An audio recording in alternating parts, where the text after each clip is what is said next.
When a TV show continues going on for long enough, sometimes we like to ask where exactly it jumped the shark, so to speak, if it ever made that leap into declining quality at all. If you ask a fan of The Simpsons or Family Guy when their respective series fell off, the variability of answers will inevitably be wide and for a number of different reasons, but if you're asking me, one of the best, universal determining factors for deciding a show's declining quality is the concept of inconsistency. And with that kind of phrasing, you might be a bit confused by what I mean. In a broader sense, inconsistency is defined as displayed or marked by a lack of consistency, meaning when a series is inconsistent with itself, some standard that was originally set has been interrupted or changed, usually for the worse. Looking at the bigger picture, a series of a long list of episodes having a few instances of lesser quality would almost seem unavoidable every once in a while, whether it be in regards to one aspect or another, maybe an episode that doesn't quite fit, but that's not what I'm getting at. No, I mean when everything feels so different it's almost hard to see the product as the same show in one episode, then it's back to the old vibe in the next, then out of character, then in character, then out of character, then in character, back and forth, until consistency has no meaning in the show's writing room at all. Causes can stem from several places. Maybe some new writers got brought in who still haven't gotten into the groove of what it's like to write an episode with these characters. Potentially, the writing staff may be conflicted on where they want to take the series, leading to split concepts and action as a season plays out. Whatever the reason, if the staff doesn't get the issue fixed in the right amount of time, they might just be cancelled outright, creating another show that jumped the shark and ended before it ever had the chance to leap again. And then there are shows that figuratively jump the barrier to being inconsistent, but still go on. Series that seem to have passed their prime or reached a point that doesn't feel the same, yet they soldier on anyway since it brings the network money. Thus, I return to the examples of Family Guy and The Simpsons. Two shows once seen as the pinnacle of TV that fell off to where now you feel sad watching it more than any other feeling, since you can plainly see the spark it once had has long been blown out, but the decline was so gradual, fans could make an argument for different times when the show really fell off. The inconsistency wafted in over time, so opinions on when the series became different entirely vary. With that idea in mind, I can't help but ask, why does it seem like that issue of clarity doesn't exist at all for a series like Rick and Morty? Yeah, it's easy to point out how there are tons of people that think the series never declined in quality at all, and anyone who says it did is missing the point of the show, but here at the Just Stop channel, we try not to acknowledge people who choose to not critically look at their media and get on other people's asses for choosing to do so. My point is, if you ask someone who used to like the series that doesn't anymore, there's usually a single answer they give for when they stopped caring.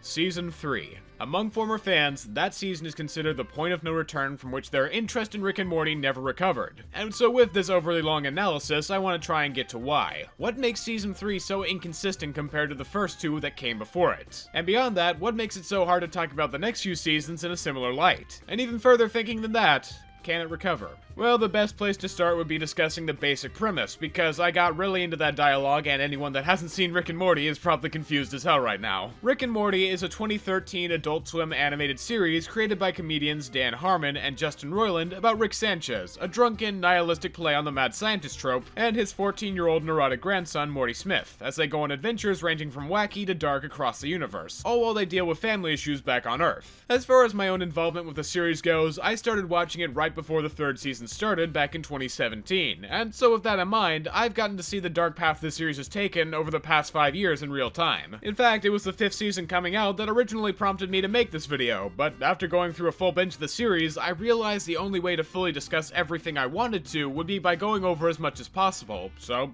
here we are. Each section of this video is going to be divided by seasons and more in-depthly arranged based on the core of what I think made each of those seasons work or not work. And yes, I will be going into some explicit detail, so spoilers for each season as they come, if you didn't know already. With that said, let's return to basics with We're the only friends we've got, Morty. It's just Rick and Morty. Season 1. For this set of episodes in particular, I think the best way to describe and categorize its different working pieces is by interpreting it in terms of character dynamics, and above all others this season, the most important relationship has to be that of the main duo themselves. Put in basic terms, Rick is the leader. He's more familiar with alien land and technology, has been around long enough to expect danger, and he holds all the power in where the two go with his portal gun and flying car. Morty, by extension, follows Rick and acts as a sort of sidekick, tagging along because he likes to help Rick and see the universe. That or he's just dragged along. Whatever the case, it's best to establish that this relationship isn't formed out of an inherent need for a power dynamic where Rick is on top all the time, but instead one of necessity so Morty doesn't end up in a situation he can't handle. This idea gets exemplified in episode 105, where Morty is given the reins of an adventure and in trying to go with the flow ends up being assaulted by a jellybean man. Throughout the episode, you can see Rick encouraging Morty to end the adventure because he thinks what they're doing is dumb, pointless, pointless, etc. And by the time we get to the moment where Morty's put in a situation he can't handle physically or mentally from being unprepared, Rick's attitude about exploring starts making more sense. In the first few adventures of the season, Rick is constantly on edge and insists on leading so he and Morty don't get into scenarios where, well,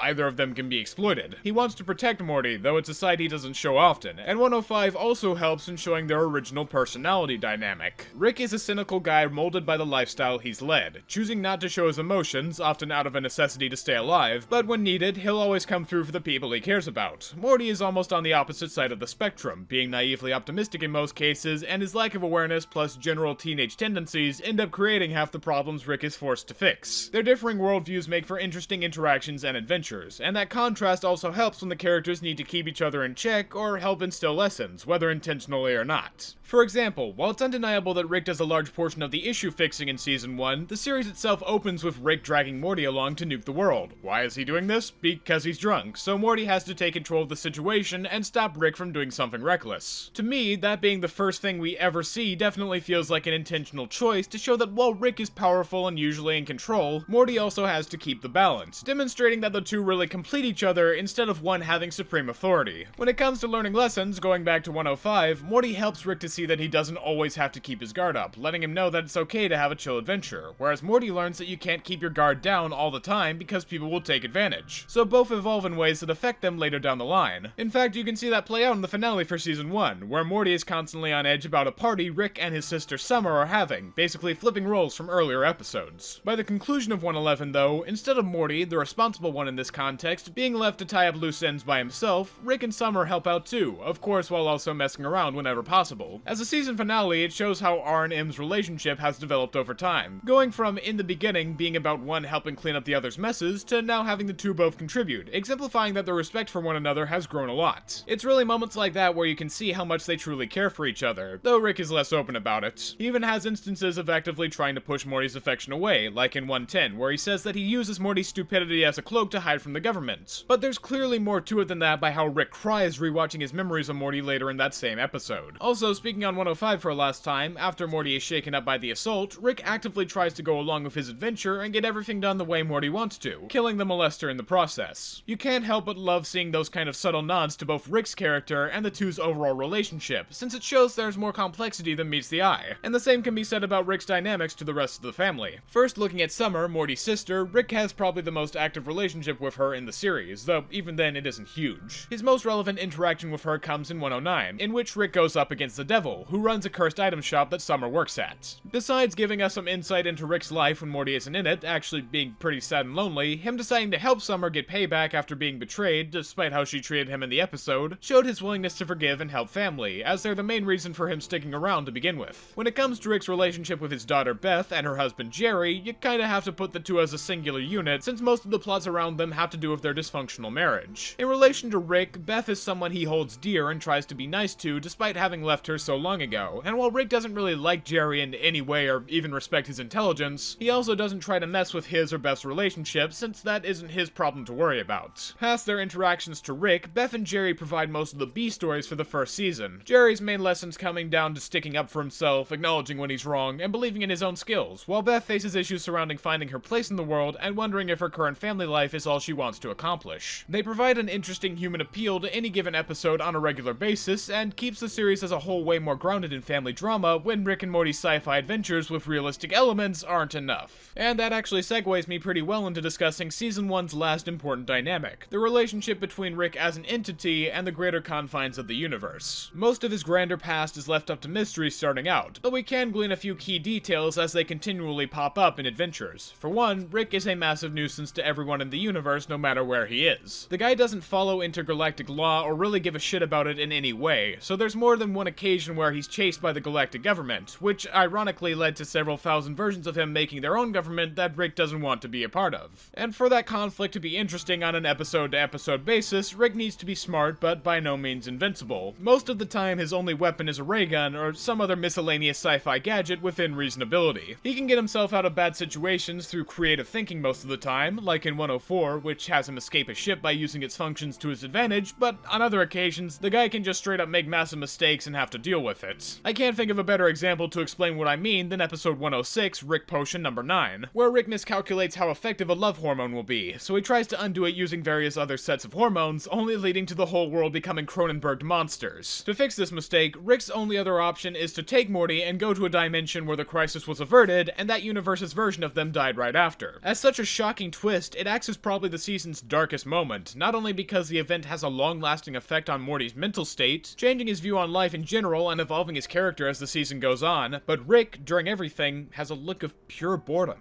How many times has he had to do this? What number of mistakes may have led Rick to do this kind of action so many times it becomes normal and mundane? There's a sort of horror element in what's left implied there, and I appreciate these kinds of episodes a lot since they show not only that Rick is a human who can make big mistakes, but also that Morty isn't always going to be unfazed by what goes on. Makes the continuity a lot stronger. As mentioned, the season also takes time to show how being with his family but still feeling distant might be affecting Rick's character, as he's shown to be in a lot of pain. With that being said, I think I've covered everything important that made season 1 as special as it was. I mean, other than the basic aspects of comedy and sci-fi creativity, but those sort of go without saying. So, moving on to season 2, let's talk about it in a section I like to call Grass tastes bad.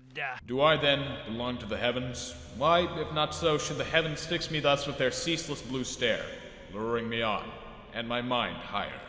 Or season 2 continuing what worked before. Rick and Morty's second season does what any follow-up to a beloved first should do, in that the crew took what worked so well originally and amplified that while minimizing previous issues. Everything is improved upon and expanded naturally here, and like the first, there are a few bits I believe were done especially well. Since it was hinted in the season finale before it, the adventures in S2 deal much more with how depressing of a person Rick truly is. Episode 203 in particular reveals to us that there are indeed people Rick cares about in the universe who aren't on Earth, including a hive mind being known as Unity. But the reason we never get to see these people is because Rick either actively pushes them away or influences them negatively, leading to them leaving time and time again. In 203, when Rick gets back together with Unity for a while, he completely messes up the functioning system she's been using so they can have a good time, eventually becoming so exhausting that Unity needs to leave, lest she get completely destroyed trying to please Rick. It isn't because Rick is malicious or trying to hurt her, but he hasn't evolved as a person since the last time they saw each other,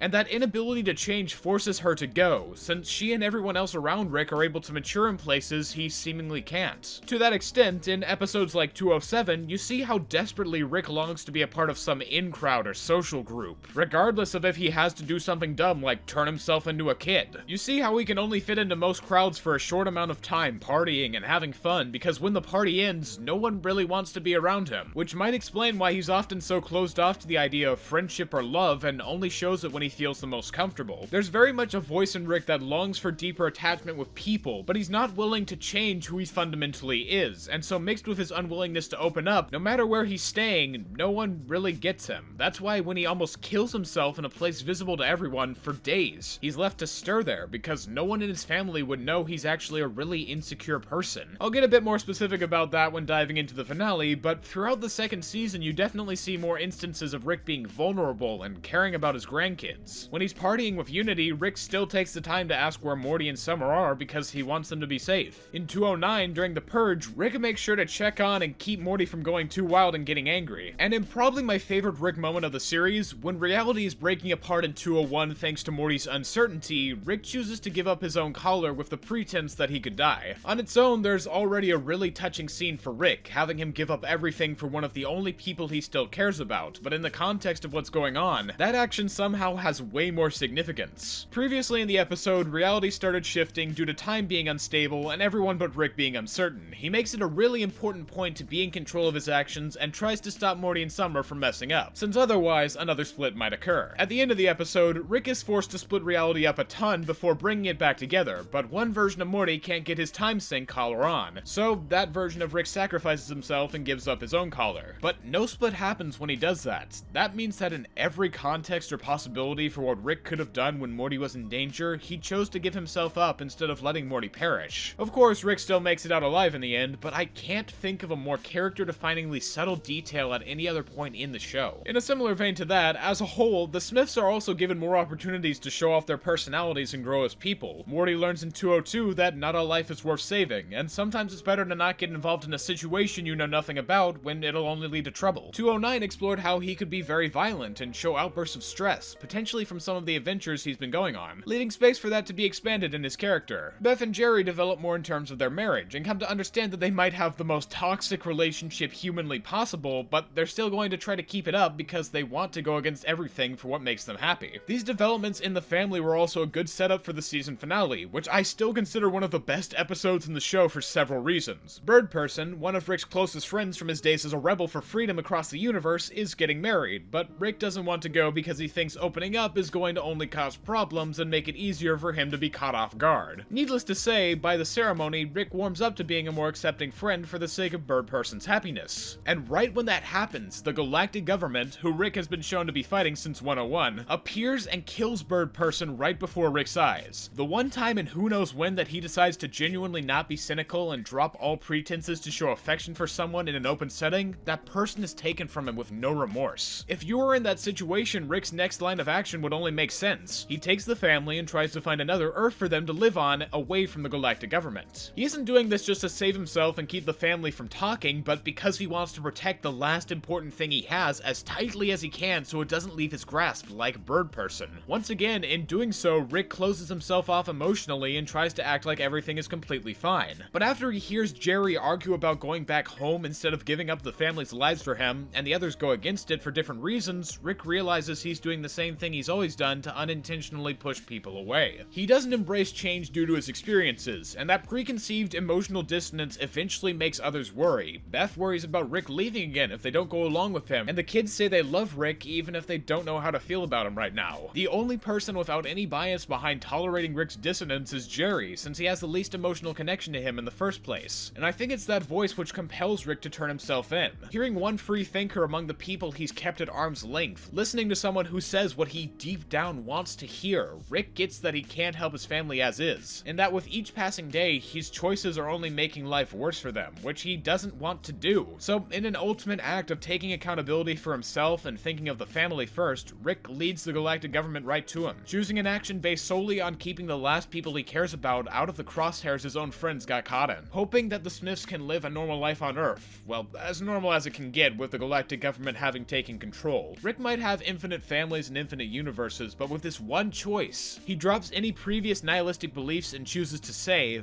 this family, in this universe, is important to me, and I would die for them. I find that ending epic and complex for not only the character, but the audience watching. Rick goes back and forth on what to do, but ultimately chooses the most logical step in his mind, whether it's the right decision or not. A threat that was previously in the background has gotten to a point where it's directly affecting the story, environments of the characters, and so on, and it leaves plenty of room for what Rick will do next, how he and the Smiths will go further as characters, and what the next evolution will be for them as people and a family. To be honest, I don't think you could ask for a better season closer, so now all that needs to happen is for Season 3 to land that plane as it enters the shuttle.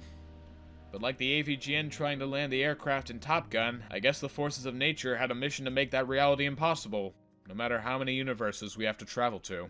We shouldn't take things for granted. Are you saying granite? Well, yeah. It's granted! But Icarus went higher and higher, dazzled perhaps by the dizzy incandescence of waxen wings. Or how Season 3 started the downward spiral. If you look at most discussion videos around the third season of Rick and Morty, in regards to what it did that made everything feel so different, a lot of people's go-to is episode 303, otherwise known as Pickle Rick. And don't worry, I'll have plenty to say on that in the grander scheme of the narrative I'm telling, but I'd say the problem started long before 303, all the way back at the season premiere, the Rick Shank Rickdemption. Having just described the intricate details and theming behind 210, you should have some adequate context for where we left off in the story that this episode is picking up from. And I'm sorry, but whenever I look at this, all I can see is something that wasn't made with a prior plan in mind. Just look at Rick's motivation described in the episode. In-universe, he explains that his reasoning for turning himself in was to take down the galactic government from the inside, and in the process kick Jerry out of the family. And sure, to an extent you can reason that he also has the underlying idea of helping the Smiths, as he didn't need to save Summer and Morty when they came looking for him and got caught by the Citadel of Ricks, but even under that assumption, there are so many questions to raise. First, the idea of taking down the government from from the inside is completely separate from the motivations he was shown to have in 210 on a logical level. Sure, in 210 the galactic government was able to find him and his friends after years of hiding and fighting against them, but it's not like Rick wasn't always wanted by the galactic government since episode 1.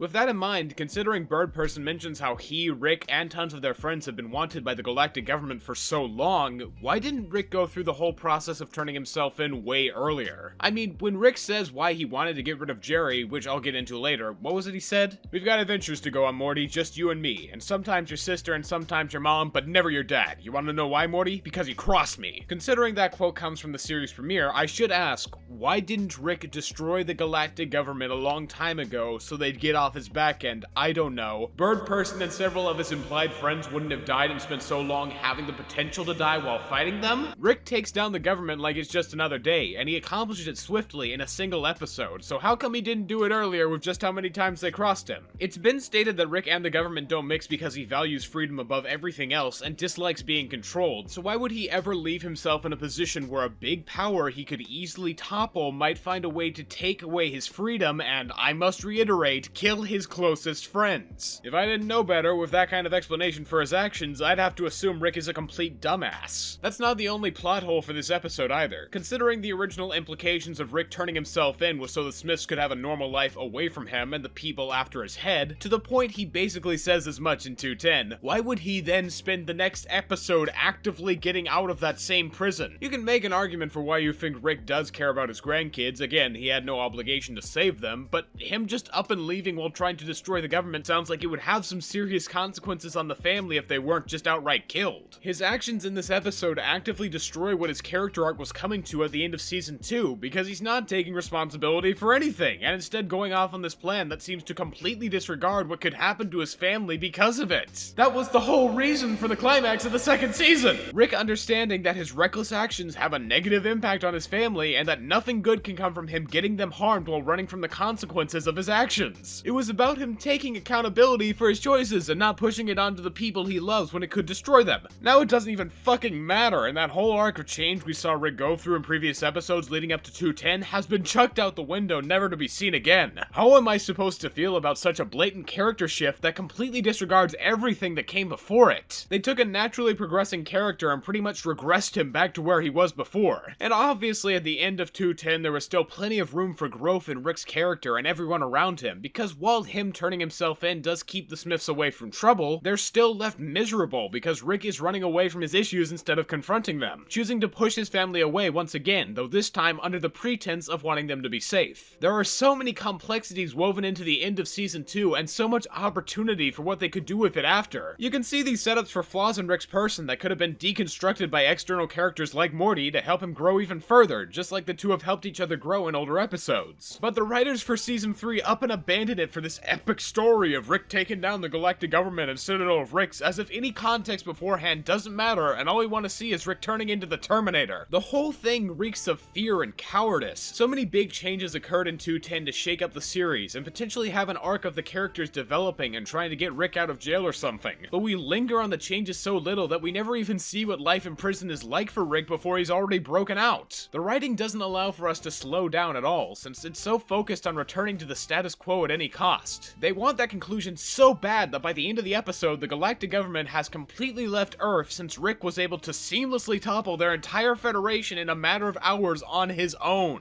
We get a small glimpse into what life under them is like for Earth and the Smiths, but once again, that time spent is so short that we can't have an adequate view of what the galactic government is truly like, and why Rick might even want to go against them. It infuriates me to no end that the writers go so hard taking away the opportunity for character growth, resolution of arcs, more permanent changes, etc. Also, they can reach a predetermined goal where everything is back to the way it was before, except now Beth and Jerry are getting a divorce. Man, it's like the theme of Rick's actions building up and coming to bite him in the end never existed at all, since the writers don't want to have to deal with it. Man, isn't that ironic? I will say that Beth and Jerry splitting up is probably one of the only things this season opener does right, at least in concept. I kinda dislike how Rick basically splits them up himself when previously he made it clear that he didn't want to interfere with their marriage, even attempting to help it in the past by setting them up with couples therapy. Plus, it seemed like Jerry's words were part of what originally made Rick want to give himself up, agreeing with his sentiment. But then again, the motivations are all topsy-turvy for plot convenience anyway, so, you know, what the fuck ever. The concept still works on a basic level since it does shake up the status quo quote, in some way that can make for interesting execution later in the season. Though it's gonna crash and burn, but you're gonna have to wait for that. Morty and Summer also had an interesting dynamic in that Morty believes Rick is someone Summer shouldn't idolize thanks to all the antics the two of them get into together. And while Morty mostly acts the way he does towards Summer in the episode for that reason, I'd also argue that 301 was the beginning of Morty's inconsistent downward spiral into either being a regular teen like he was in earlier seasons, or more often than not, starting from this episode, a complete cynical asshole. It's another topic for later, but I just brought it up to mention that in this episode, Morty shoots Rick thinking he's actually killed him with no remorse because Rick called Morty stupid, and though Rick thought ahead to have a standoff, the fact that Morty still performed this action as he did is a complete betrayal of what his character was like up to that point. And I think it serves as the best starting place for asshole Morty. Needless to say, 301 was truly the start of Rick and Morty's fall into inconsistency, by being one of the most logically hard to follow and world-breaking occurrences in the entire series. Basically creating a black hole for continuity, character, and everything else we liked about the past two seasons in service of the writers doing what they want when they want with nothing in their way. And I haven't even talked about the most inconsistent element this episode introduced in a way that would irreparably damage the rest of the series until its removal. That's right, if you've watched Rick and Morty for the past 4 years, you know it. You probably fucking hate it because I sure as hell know I do. The ultimate writing inconsistency of all Rick and Morty time, 100 years of Rick and Morty over and over again, www.rickandmortyfailures.com. Season 3, Episode 1 of Rick and Morty introduced the concept of Rick being the smartest man in the universe. He's more like a demon or a super fucked up god.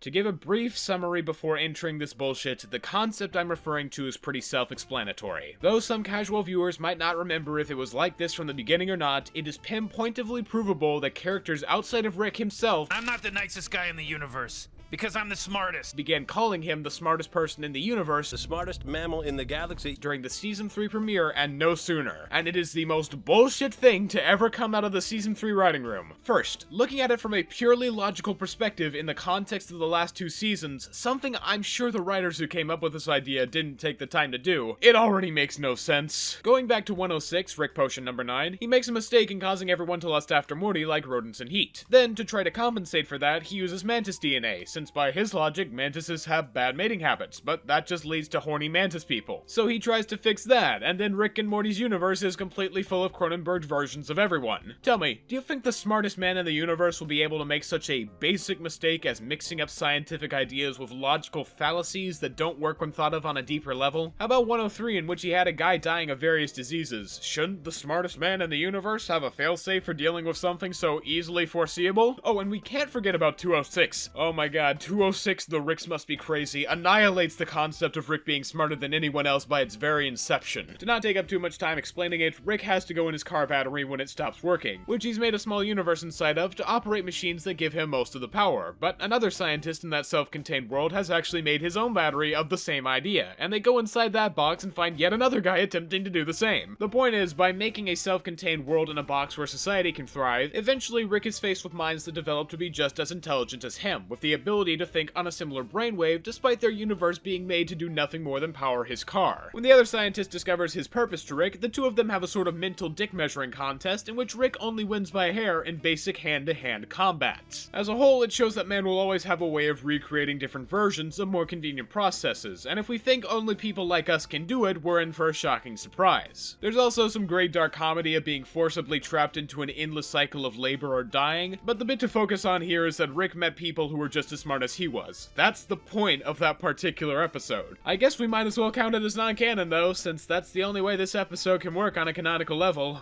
Why did they do this to me?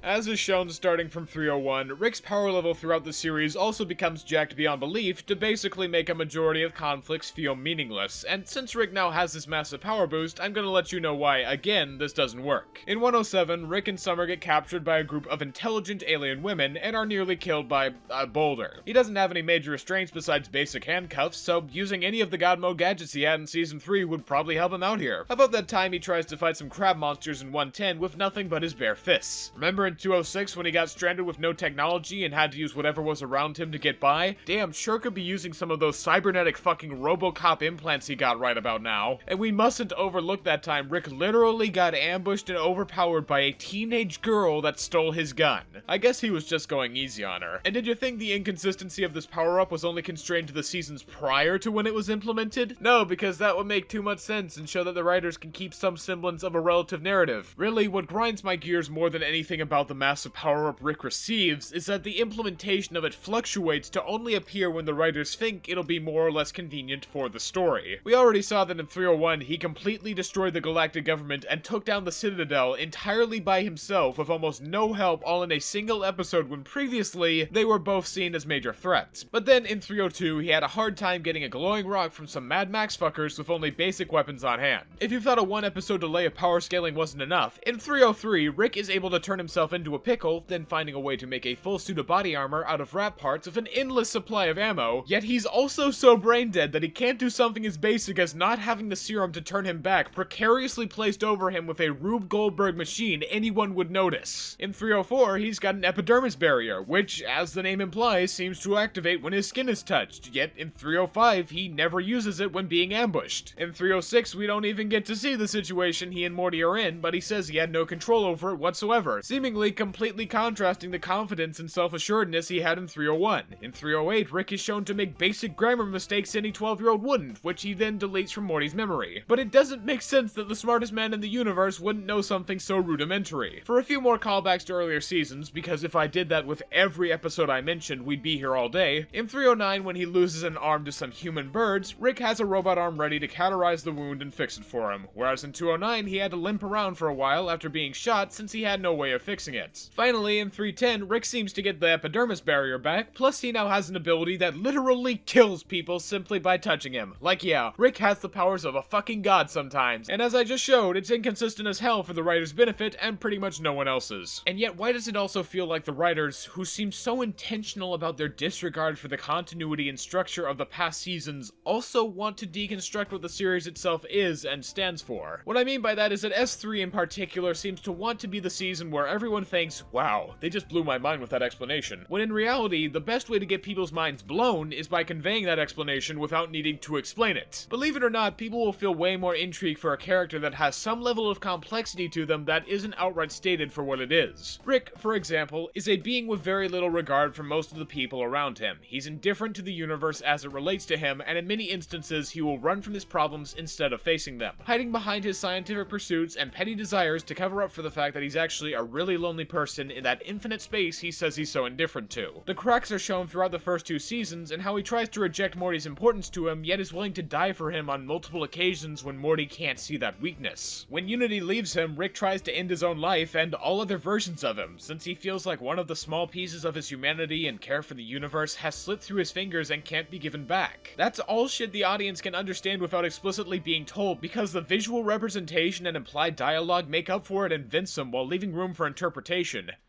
Now, we can talk about Pickle Rick! Rick! Rick!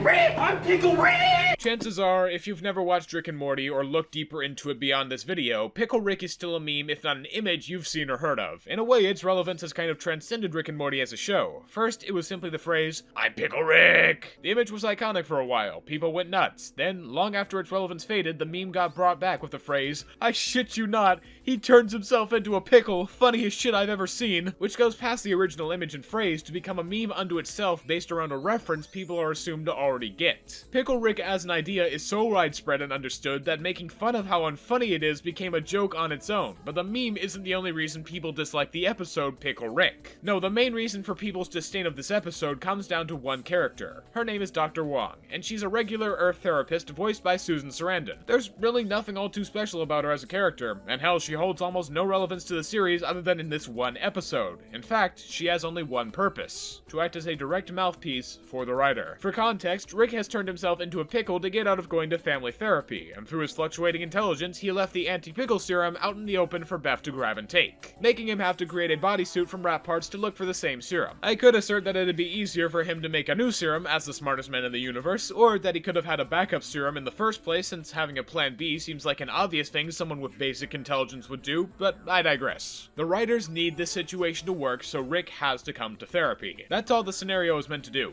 Logic of the series be damned, they need Rick in that fucking chair so he can talk to the mouthpiece. So throughout the episode, Rick has kept himself from airing out his issues, instead going on a violent rampage with scientific machines he probably shouldn't have been able to create. In a way, you could see his scientific pursuits as a drug or vice, but unfortunately, the show won't let you come to that conclusion on your own. Instead, the mouthpiece is there to spoon-feed you. Open up, baby. She's here to explain everything so you don't have to think. In a 2-minute or so speech directly to Rick, the therapist says exactly what I did, but slower, speaking as though she knows exactly who Rick is after only just meeting him, and deconstructing Beth a bit as well, which, again, we could have gotten without the explanation. The writers are communicating to us with this detailed speech that they think the audience can't get themes. They can't interpret anything. There's no room for us to infer because it's been laid out with no subtlety or class. It is the pinnacle of tell, don't show, and you feel every painful second of it as this nothing character prattles off about the complexities of someone we as the audience should be able to understand through the story. To put it in an easier way, it's lazy and condescending with a complete disregard for what storytelling is, and tells us that the writers don't trust our own ability to interpret media. That's why episode 303, Pickle Rick, is hated. And just like every other aspect of Season 3, how it's handled is more inconsistent than you could possibly imagine. The often dismissed episode 305, The Whirly-Durly Conspiracy, only 2 episodes later, implements a somewhat similar idea of having the characters discuss their traits to one another, but execution can make all the difference. In this case, it's not one random character monologuing to another before that other character does the same in an uninterrupted response, but Rick and Jerry arguing back and forth over why they hate each other's guts. This scenario works a million times better than Pickle Rick for a myriad of reasons. 1, Rick and Jerry have always been openly unfriendly to one another and shown disapproval for how they act. But in this episode, they were having fun together until Jerry decided to go along with a plan to get Rick assassinated. This argument between them is happening in the aftermath of that, so not only has the confrontation been building since the start of the series, but it also works as the climax of the episode, which set the situation up naturally. It doesn't feel like we were handheld to this conflict. Secondly, neither side is fully in the wrong or right with their arguments, mixing objective with subjective observations the audience can choose to agree or disagree with, so neither is a mouthpiece for one specific set of ideas. And thirdly, Rick and Jerry are characters we've already gotten to know over a long period of time, partially through the two's interactions, so it makes sense not only to the audience but to the characters in-universe that they would have so many observations about one another. They lived together and talk on a daily basis. This episode basically does everything Pickle Rick was unable to, and the one after 305, Rest and Ricklaxation, continues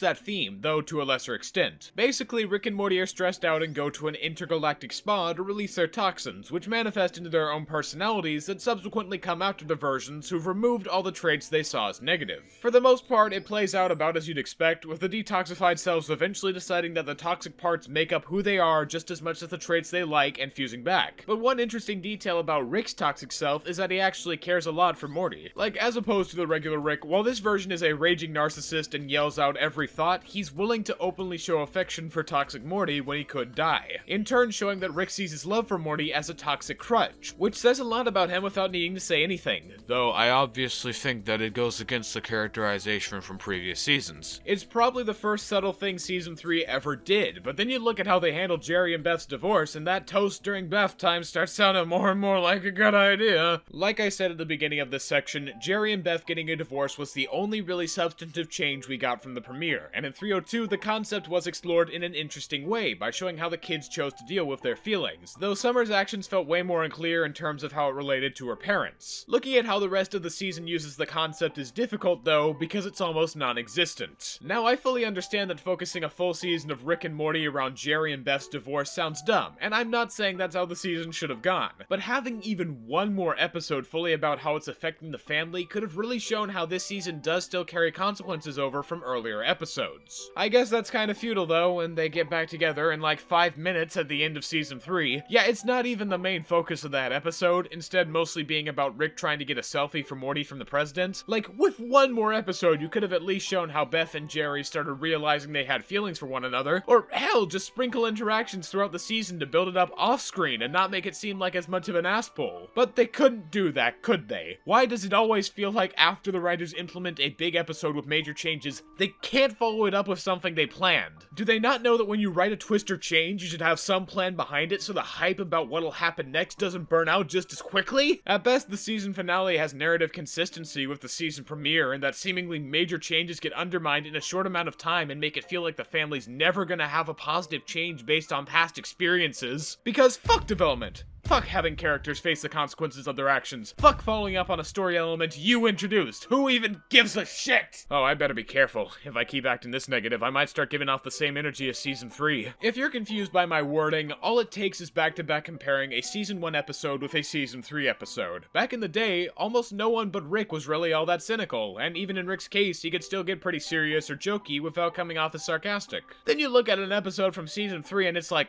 ugh, what happened? Rick has gone from a kind of sarcastic, nihilistic, but still fun-loving old guy to a fucking YouTube commenter. Everything he says is so full of utter disdain, or like he's completely done with everything, but like, not in a fun way. It makes sense that he wouldn't care too much about the world, that's kind of his thing, even though the second season was supposed to be the start of that philosophy being turned around, but at least in the first 2 seasons it felt like he could express other emotions and was like, an old guy. I don't think Rick ever feels anything besides anger and sarcasm throughout the whole season, and weirdly he mentions YouTube, cat videos, Reddit, and more, like, why would he look at these things? Rick is stated in season 2 to be an 80-year-old man, Though in season 3 they go back on that and say he's 70. Am I to believe that he watches cat videos and looks at Reddit? The closest thing to modern references Rick made before season 3 were a reference to The Purge, an R horror movie, and Inception, a very big movie, which I could understand. These newer references just feel entirely shoehorned in and unlike something Rick would know about, let alone use. And unlike before, Morty's no longer there to balance out Rick's cynicism, but instead uses it to fuel his own angry rants. Rick and Morty's relationship was a perfect, easily executable dynamic that did wonders for conflict as well as resolutions. Rick offered the universal experience, tech, cynicism, and moral ambiguity, while Morty gave a straight man for the viewer with a focus on optimism, teenage idiocy, and exploration. In tandem, they teach each other lessons using their different worldviews, and find that one could never really function as well without the other, you know, in their own dysfunctional way. Their relationship in season 3, on the other hand, could be more compared to an old married couple who stayed together for the kids. Morty's switch from regular teenage kid to outright cynical asshole is, say it with me, really inconsistent in season 3. And more often than not, the latter takes over. Honestly, Morty becoming wiser to the universe around him and its inherently bullshit nature sounds like a place his character would go. But the fact he got that shit so early on with little to make the progression seem natural beforehand really makes me believe the writers didn't think this idea through. I mean, we've got like 80 confirmed episodes left to go of this show, and Morty continues being an asshole throughout season 5, spoiler alert. So we've seen him in this less dynamic relationship with Rick for longer than we've seen the relationship that worked, and the longer we see it, the more we realize how annoying and unlikable it is. Beth's attitude has also taken a sharp turn. Whereas previously she was a doting but irresponsible mother, sad drunk, and insecure cynic who constantly worried about her place in the world, in season 3 her cynicism takes a left turn into the mean-spirited, becoming more about how mad she is over whatever problems she or Rick cause, becoming much harder to watch. But the worst of those hit by the cynicism bomb has to be Jerry for sure. Before, he was a bumbling dad with insecurities about his own worth and a constant want for approval, matching with Beth to create a really toxic relationship they wanted to make work. He was also a bit of a sarcastic guy, oftentimes not realizing how dumb he truly sounded. For season 3, they cranked the sarcasm and insecurity up a ton and removed the likable traits from his person, becoming the worst character of the show. I hate season 3 and beyond Jerry with a burning passion, and while sometimes the writers can use that anger for laughs or fun storytelling, I can't help but think he's gone through a massive downgrade from the first 2 seasons, which gave him traits you could actually sympathize with. Back then, there were episodes that built on he and all the other family members' characters that seemed to affect them and change their viewpoints in future episodes, but now there's no consequence at all. The second season's ending partially worked so well in terms of development for multiple characters because the traits they exhibited were already foreshadowed and shown in smaller doses over the season, all culminating in the finale where minor instances felt important. All the end of season 3 does is show that nothing mattered as long as the original status quo was maintained, and that's so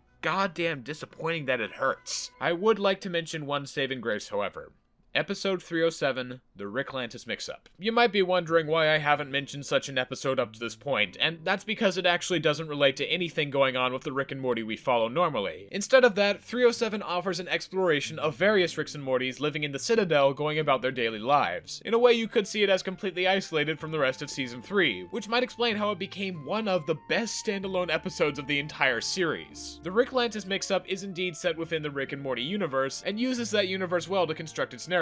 But at the same time, this episode in particular almost feels like a completely different show compared to the rest of the season. Dare I say, it rivals some of the most straightforward approaches to concepts that Season 1 and 2 handled brilliantly, not containing any pretenses or winking at the camera, just a story carried out as it is. You feel for the various Ricks and Mortys involved and see their distinct personality traits, even if they're quite literally the same person strung out across a multitude of dimensions. Whether it's a new Rick cadet and his jaded older Morty superior, or a group of Mortys trying to find their place in the world, their circumstances aren't treated like they don't matter, despite the fact that easily could have been the road the writers took, considering we'll most likely never see most of these Ricks or Mortys ever again. Since these circumstances are treated like they're important with characters we come to like in such a short time though, it makes the episode's execution of themes all the more poignant. Using the stereotypical archetypes the show has built for Rick and Morty, one being smart and useful, the other dumb and ignorant, 307 creates an unexpected narrative around racial discrimination, showing an underrepresented, laughed-at Morty candidate running for office who, after he gets in, still has a council of Ricks telling him what to do. The older Morty cop also demonstrates the assimilation of minorities into a corrupted system where they act like they're abusers to fit in. Other themes like unhappy complacency in the workforce and lacking a motive to go on are also touched in the episode, which has so much to say about society, the world, and morality while still brilliantly fitting into the Rick and Morty canon.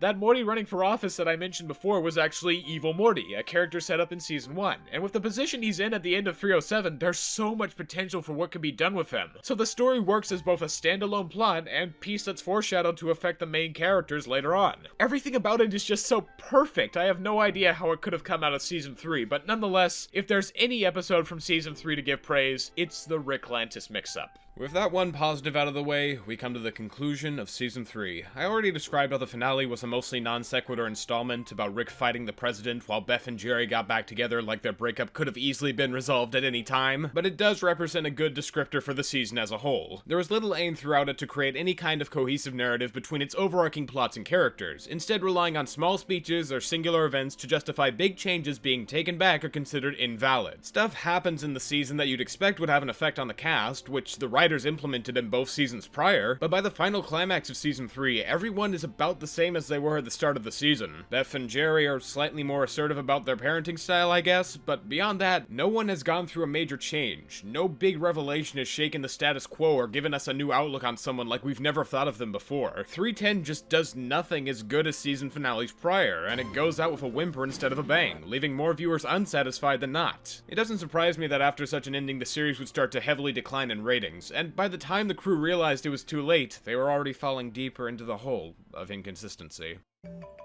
Hello? I'm that Supreme Court lady, and you fucking did it! Or do I then belong after all to the Earth? Why, if not so, should the Earth show such swiftness to encompass my fall? Or denying the fall to irrelevance? Season 4 continues with the legacy Season 3 left behind by having there be one meaningful change at the start of the season, in this case being that Rick now has to ask Morty before going on adventures together, but unfortunately we never see this same course of action take place over the rest of the season, so what was even the goddamn point? And I'm only getting started with the train wreck that 401 is. For example, did you maybe think the stakes in Season 3 were too high? Because that's exactly what I thought. Rick and Morty are in too much danger when all Rick has to protect himself is an inconsistent epidermis shield, instant death touch, and the ability to make death machines out of pretty much thin air. How about now we basically make him immortal? That's not hyperbole. 401 starts with Rick dying and trying to come back to life, using a machine called Operation Phoenix to regain consciousness. On its own, this sounds kinda outlandish and bullshitty, but if they established that Rick could only keep so many clones of himself, or that they were way too hard to make for him to mass produce them, that would be one thing. That kind of machine could be a one-off gag that comes back later on when shit gets real, and everyone would be like, whoa, I can't believe that was actually important, but no, that's not even close to what actually happens. Since Rick's own Operation Phoenix pod isn't active, he ends up auto-using the clones of Rick's in other dimensions instead. Reminder here, there are infinite versions of Rick in the multi-dimensional rift. Up till now, even though Season 3 had people describe Rick as a vengeful god, we could at the least pretend he had some chance of dying or getting hurt, but with this concept, Rick can die as many times as he wants. There's no urgency for if he gets hurt or killed because Rick can infinitely reincarnate himself no problem. That means 401 has not only retroactively made every other episode before it where Rick and Morty are in danger have zero stakes, but also every episode after it will go by the same standard. And you wanna know what's even funnier? The episode also implied that Rick had a completely different method of being brought back to life if Operation Phoenix didn't work. So yeah, we've got no stakes here. That revelation seems to have also made the cynicism even more prolific than it ever was before. Morty being the one to get Rick killed with little regard for him, not even trying to bring him back in service of going after Jessica as love interest. Beyond characters, the entire narrative around the series is plagued by cynicism too. These writers have quit any pretenses and are straight shooting their hatred for the world directly into our veins and complaining about wanting to go back to episodic storytelling since it was so much better. Like, cool, you can do episodic storytelling. Just because you had one episode relating to an ongoing story that happened to be one of your best yet doesn't mean that it has to be your whole deal. No one is asking for that of you. But that won't stop season 4 from continuing to go on and on about continuity and episodic versus linear storytelling. As mentioned, 401 has Rick, and by extension the audience, told not to look into anything going on or make meta humor, but just have fun for the sake of it. 404 has a subplot about Jerry going on a miscellaneous adventure with a talking cat, where the whole point is that he shouldn't ask questions and instead enjoy the ride, since finding out what the reason is only makes him miserable. Did I ever mention how subtle post-season 2 Rick and Morty writers are? I wanted to make sure you understood that, since it's really integral to get the intricacies of the later seasons. 406 relies on the premise of showing any potential follow-up episodes to previous stories and shitting on continuity. Gee, do you think maybe the writers have some hang-ups about the Rick Lantis mix-up being so beloved? 407 also had a line where Rick straight up says he doesn't care about continuity and it's dumb. And after all that, you might think the season is saying that it doesn't want to do any continuations from previous stories, and for the most part it does, but then you look at the season finale and they make a second episode based around a concept that was introduced in the previous season where Beth was given the option to clone herself and go, wait, what do you fucking want me to think? This whole season you do nothing but mention how stupid and meaningless and inconsequential follow-up storylines are and that episodic shit rules in comparison, but then, after all of that, when Rick and Beth's relationship hasn't been all that interesting since the second season, you want me to care about something set up before. Fuck you! How do you people think? This is not how writing should work. In fact, while we're on the concept of continuity, how about we discuss more of Season 4's groundbreaking world fuck-ups and inconsistencies? Generally in Season 4, it appears there were more episodes that tried to debuff Rick and make him a little more vulnerable, but he's still considered the smartest man in the universe here, and we've seen what he can do, so him having less power in a few specific instances only makes me wonder, why? And the key phrase in that sentence was more episodes, not all episodes, because in the instances where Rick does have god strength, it's far worse than before. In 402, he instantly conjured a Tron-like battlesuit with powers like Cyclops from X-Men that he uses to obliterate an army of lizard people like it's nothing. In 403, he's got anti-booby trap armor that protects against all traps. 405, he's got a weapon that can pause people instantly for seemingly as long as he wants. 407, Gundam suits activated in seconds. 409, he tries to fight a literal god. Rick has an episode where he goes toe-to-toe with a god, and the show still wants us to have moments where he can barely fight. In 406, he fights a guy called Storylord with his bare hands and gets his ass beat. Why not use his laser hand, or his epidermis shield, or his instant pause button, or his instant Gundam suit, or his instant Cyclops suit? Not like it'd matter if he died since he's got Operation Phoenix to resurrect him. I could go on like this for days. The show made me this way, I didn't choose it. Oh, and did I mention magic got introduced in the show? Like,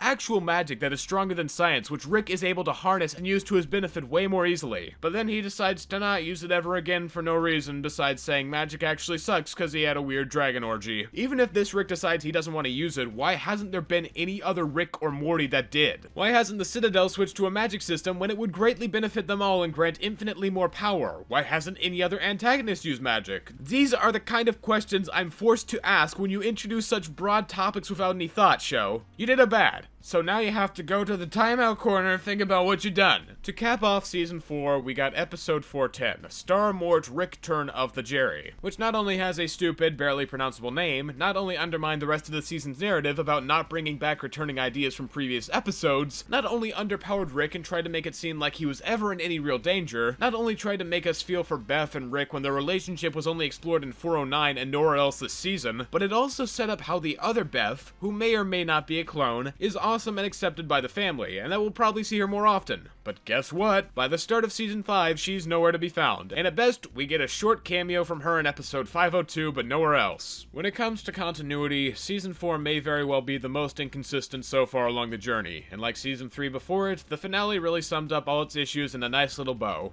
But honestly, the overall episode quality consistency for season 4 was kinda better than season 3, with more entertaining one-offs and less outliers on both sides on the spectrum to bring down the value of more middling episodes. Sure, the inconsistency is at an all-time high in one way, but in another, it's not nearly as bad. So, as season 4 comes to a close, we have to only be going up from here, right? Right? Right? Fuck you, I'm real. I'm the smartest man in the universe. Probably not even wrong, but that's just it. I'm not a man. I'm God. To punish me for not believing in myself or for believing too much. Too eager to know where lay my allegiance, or vainly assuming that I already knew all. Or how season 5 makes me confused.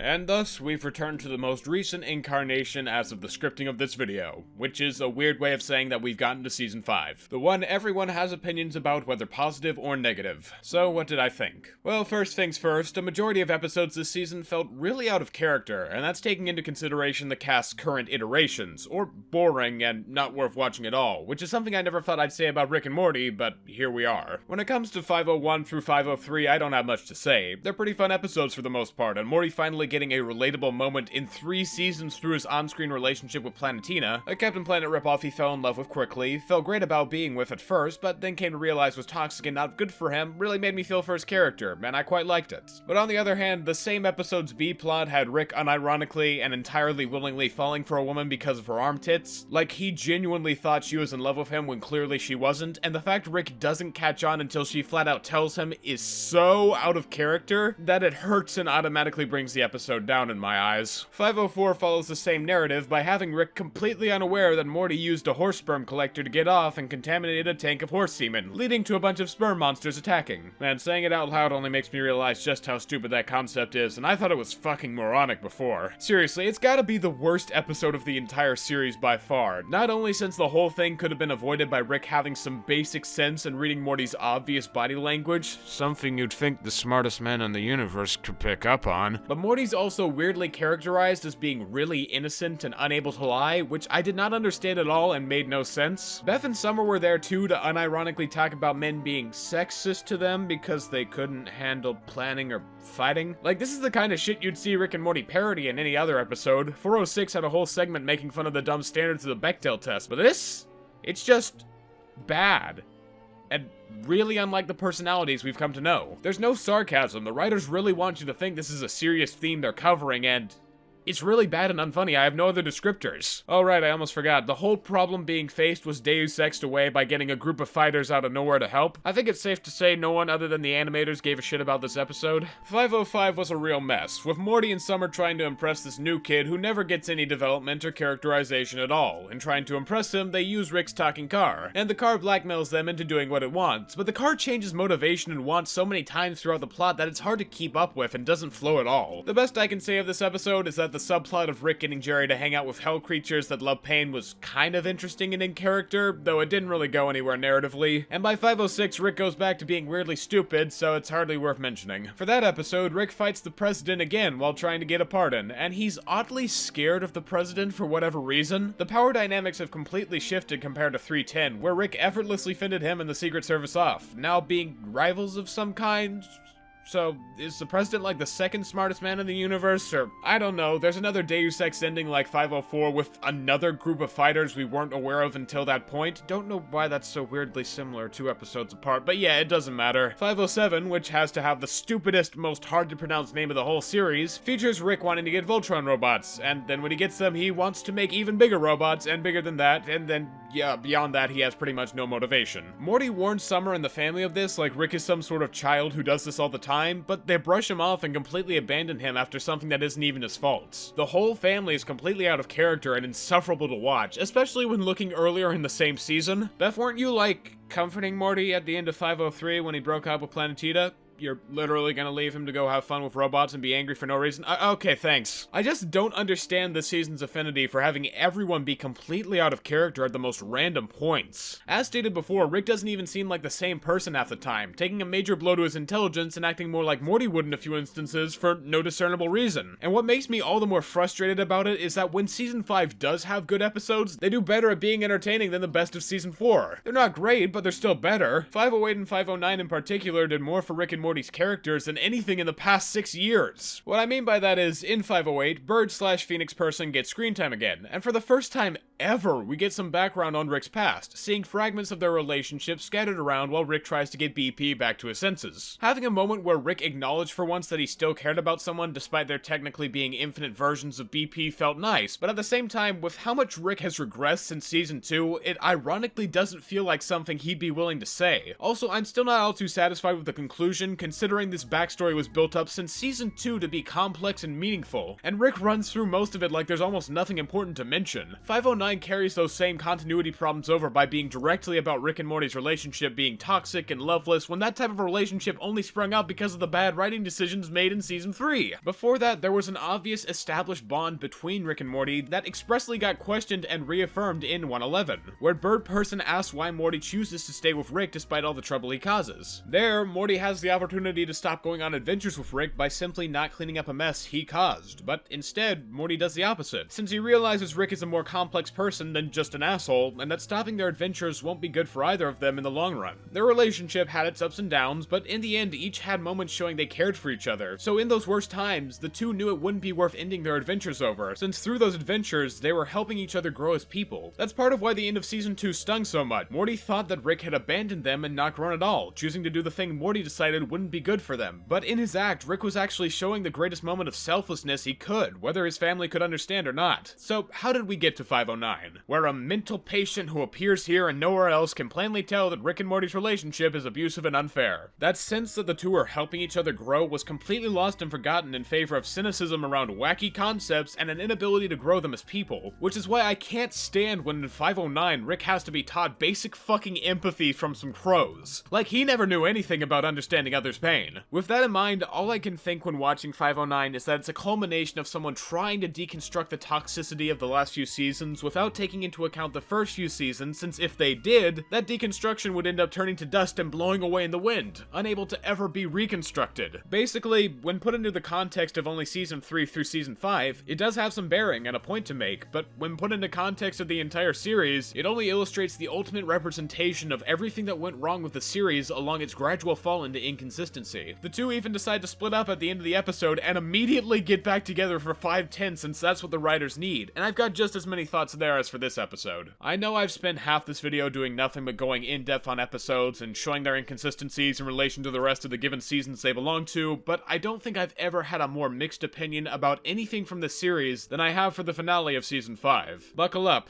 this is gonna be a wild one. To begin, the opening is really rushed, since it starts with Rick and Morty apart after coming to think their relationship is toxic, and the story the writers want to tell in this episode requires them to be together. After Rick immediately discovers his new partners have seen him as nothing but a rebound, he goes back to Morty, who was emotionally blackmailing him into coming back by making himself look older, so they have to go to the Citadel to fix it. Already there's so much to hate and be disappointed by. The ending of 509 made it clear this was a change Rick and Morty both needed to truly be happy, and yet, here we are, seeing them get back together in the next episode. We barely saw what Rick's life had become before being taken out of it, and in 510, after getting back with Morty, he doesn't seem any better than he was before. So I guess the main reason for their split happening didn't make either of them better at all. Morty emotionally blackmailing Rick into coming back also appears out of character for him, and like Rick, we didn't see how Morty was affected by the rift at all since there was no time to linger on it before the status quo was returned. Both of their experiences could have held weight if we actually saw how it changed them and why being apart might feel worse than together for them, but no! It was way more important to have the sentient sperm, talking horse people, giant incest baby episode, I totally forgot. In a similar fashion, we don't get to linger on how the Citadel has changed with Evil Morty as the new president, which could have also been its own episode. Instead, right as our duo gets to the Citadel, Evil Morty out of nowhere already knows the two are there and preemptively invites them to dinner as soon as they arrive. I'd like to say the pacing gets better after that, but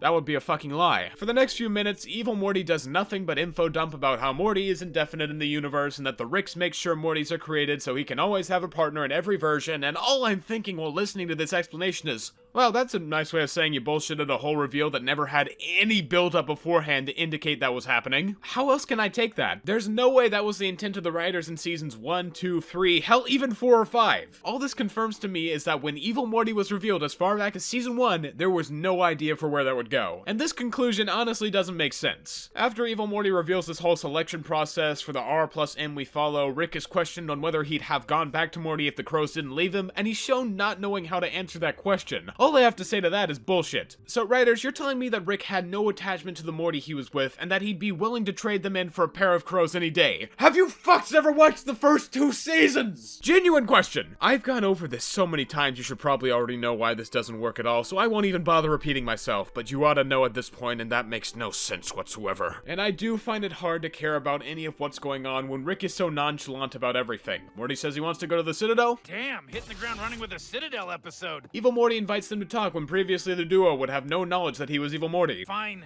I could eat. But the second he reveals he's evil, we're gone. Even Rick's backstory, the mystery we as an audience have been teased at for so many years, gets exposed to Morty. And what's Rick's response? Whoa, dead wife? Yes, now everyone can shut up about it. How am I supposed to care about all these bombs being dropped when Rick's constantly winking at the audience about every trope or idea being utilized? While I'm on that backstory, I should mention that the fact it turns out it's Rick's joke backstory, you know, the one we were led to believe he created to fool government agents and make fun of the sad backstory trope in 301, is his actual backstory, comes off as nothing but lazy. There are infinite possibilities for Rick's backstory and how it could have been handled, but they decided the best way to go about it would be by acting out the very trope Rick was originally making fun of before it became canon. Are you shitting me? It doesn't matter how good a backstory it is when fundamentally you're missing the original point. I do like some aspects of the backstory and Rick's affiliation to the rest of the multiverse, but at the same time, it's impossible for me to accept with how blatantly it doesn't understand. At the same time though, there could be an argument made that Rick acting like that backstory was a joke could be part of the facade he's putting on mentally, acting like he doesn't care to hide the pain. The thing is though, that explanation is entirely retrospective and sounds incredibly assholey, so I don't find it satisfactory. And Rick clearly didn't show any fucking emotions about it one way or another after Morty sees, so the theory seems all the more unlikely. And then, there's the ending.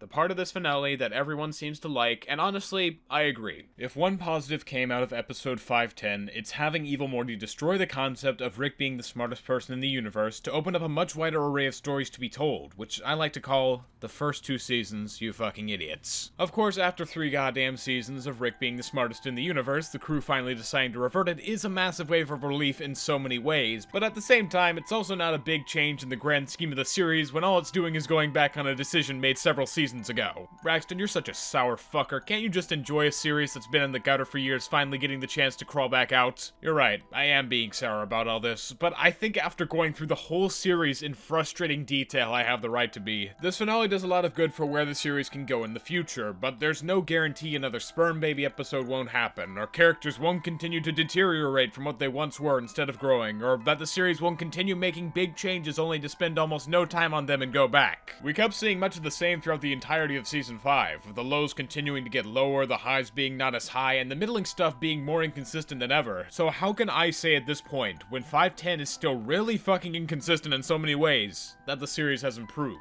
I can't. Not until season 6 comes out.